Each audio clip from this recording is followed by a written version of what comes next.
scocciato di tutto, non di qualcosa.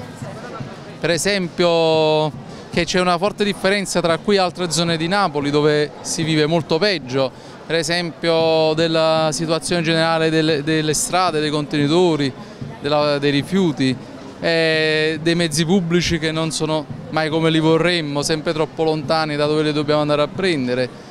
Un po' di tutto la situazione e soprattutto del mancato rispetto che i napoletani hanno tra di loro e per gli altri, quindi automobili parcheggiate come capita, motorini che transitano in ogni verso, in ogni condizione senza nessuna regola e istituzioni che non intervengono per ripristinare il rispetto delle regole. Mi sono scocciato del sindaco di Napoli, perché non funziona nulla, vede? Il sindaco forse non si va a fare un girettino per Napoli per le strade come sono rovinate.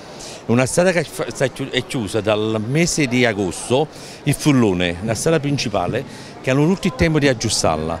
Io che lavoro al Policlinico è impossibile arrivarci. Ma sono i problemi atavici, diciamo, di Napoli, la sporcizia, la mancanza di servizi, trasporti che non ci sono, paghiamo tasse per dei servizi che sono inesistenti, quindi diciamo, sono i problemi di sempre che purtroppo sono rimandati e non si vogliono risolvere. Del traffico principalmente. Mi sono scocciata della mancanza di parcheggi. Sicuramente la delinquenza, il modo di vivere che in altre città sicuramente si vive meglio. Già se si passa da Roma, si va da Roma in su, è tutta un'altra storia.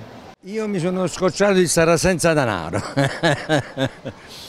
Questo è il perno principale della mia scocciatura. Se tenesse qualcosa di soldi le cose andrebbero abbastanza bene, perché so poco che non ci facciamo arrivare a fine mese e allora stiamo scocciati.